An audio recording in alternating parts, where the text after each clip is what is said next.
Media వాళ్ళందరికీ మళ్ళీ thanks and sorry చెప్పుకుంటున్నానండి. నా వల్ల మళ్ళీ రోజు ఇబ్బందే ఇది. నేను లాస్ట్ రాజ్ తరుణ్‌కి సారీ చెప్పినప్పుడే మళ్ళీ మీడియాలోకి రావాలని గాని, లేదా పోలీస్ స్టేషన్ మెట్లు మళ్ళీ ఎక్కుతాననైతే అనుకోలేదు. నిన్న నాకు జరిగిన దాడికి నేను మళ్ళీ పోలీస్ స్టేషన్ మెట్లు ఎక్కాల్సొస్తుంది. ఇదంతా కూడా ఎక్స్‌పీరియన్స్ అవ్వాల్సొస్తుంది. నా లైఫ్‌లో నాకు జరిగిన అన్యాయంకి నేను ఫైట్ చేస్తున్నాను. అది కొంతమందికి నచ్చొచ్చు, కొంతమందికి నచ్చకపోవచ్చు.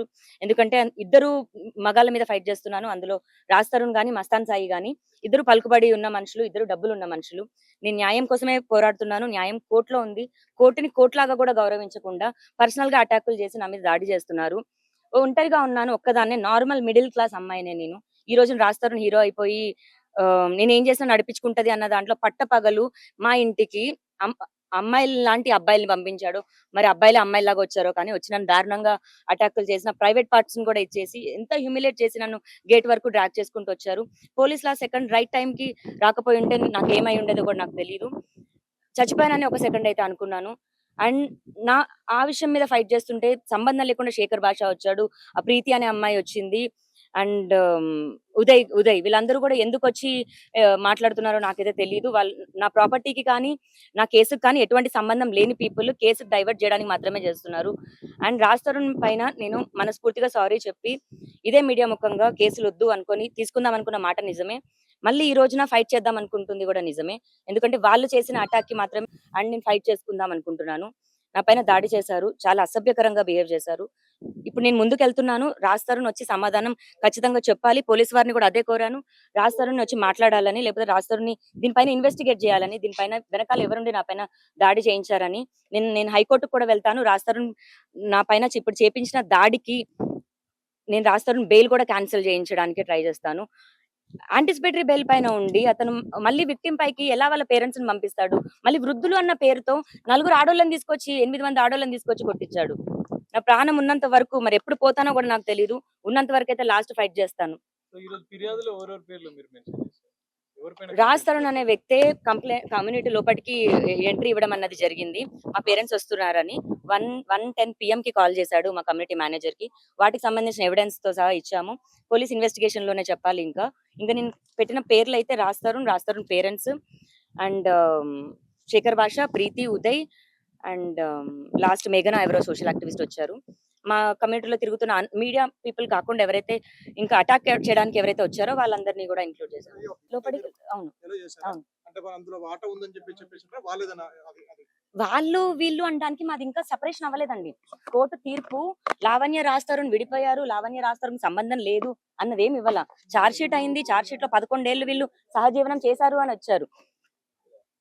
ఇల్లు సంబంధం లేదు అనైతే లేదండి. అది రాజ్ తరుణ్ ఇప్పుడు అంటే ప్రాపర్టీ కొన్నాం కాబట్టి ప్రాపర్టీ గురించిది. అంటే ప్రాపర్టీ లేకపోతే అంటే లావణ్యని తీసుకెళ్తాడా మరప్పుడు? అంటే ప్రాపర్టీ ఉందని లావణ్యని వద్దంటున్నాడా? వాళ్ళ తల్లిదండ్రులు ఒకటే ఆరోపణ చేస్తున్నారు. అసలు రాజ్ తరుణ్ ఆ అమ్మాయి పెళ్లి చేసుకోలేదు. సహజీవనం చేశారు. కానీ అక్రమ సంబంధాలు ఉన్నాయి. ఆమె ఒక డ్రగ్ పెడ్లరు.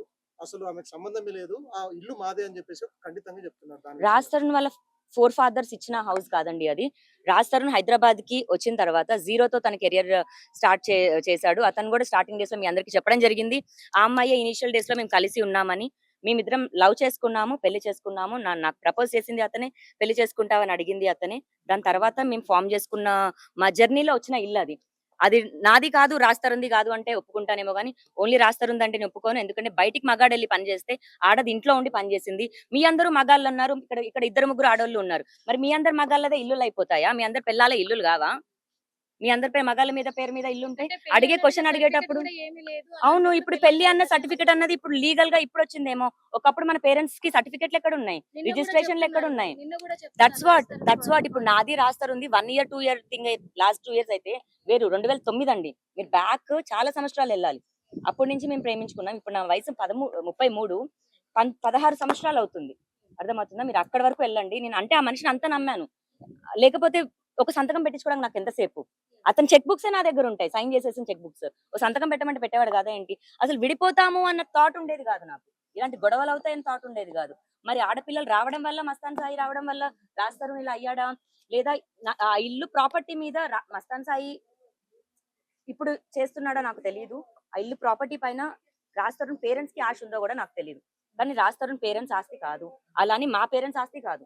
బతుకు తెరువు కోసం నాకు ఈ రోజు సాయం కావాలంటే మా పేరెంట్స్ ఎంతో ఇవ్వడమేమో, మా బతుకు తెరువు కోసం రాజతరుణ్ సంపాదించే డబ్బేమో అంతే. అంటే దయచేసి రాజ్ అర్థం తరుణ్ చేసుకోండి. వాటా ఉందా అందులో? ఖచ్చితంగా అండి. ఇప్పుడు అతను ఇల్లు కొన్నాడు, 1,20,00,000 పెట్టి 1,50,00,000 పెట్టి కొన్నాడండి. ఈ రోజు 10 కోట్లు అయింది కాబట్టి ప్రాపర్టీ అంటున్నారు. డిగ్రేడ్ అయిపోయి అసలు ఇల్లే కూలిపోయింది, ప్రాపర్టీ లేదైతే. ఇక్కడ ఇంకో ఆరోపణ, మీరు అందరి కాల్స్ రికార్డ్ చేస్తారు, వీడియో కాల్ రికార్డ్ చేస్తారు, అలాగే ఒక ఇన్వెస్టిగేషన్ ఆఫీసర్ కాల్ రికార్డ్ కూడా చేసి భయపెట్టించారని చెప్పేసి ఒక ప్రధాన ఆరోపణ. దాని మీద మీరు ఏం క్లారిటీ ఇస్తారు? మీరు అడిగిన క్వశ్చన్ నాకు డైరెక్ట్ గానే అర్థమైంది. ఇప్పుడు కాల్స్ అన్నవి ప్రతి ఒక్కరు చేశారు. అండ్ నా కేసుకి సంబంధించి ఏమో రికార్డ్ ఏమో గానీ సంబంధం లేదు, నాకు అవసరమే లేదు. ఫస్ట్ నుంచి చిన్నప్పటి నుంచి ఎవరు రికార్డ్ చేసుకోరు కదా.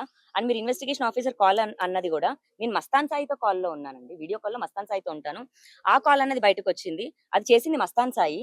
ఆ హార్డ్ డిస్క్ కూడా పోలీసులకు ఇవ్వడం జరిగింది. అతను కస్టడీలోనే ఉన్నాడు, ఇప్పుడు రిమాండ్ లో ఉన్నాడు. ఖచ్చితంగా అండి. ఇప్పుడు నిన్న జరిగిన దాడి మామూలు దాడి కాదండి. మనిషిగా అసలు నేను క్షమించలేను రాజ్ని.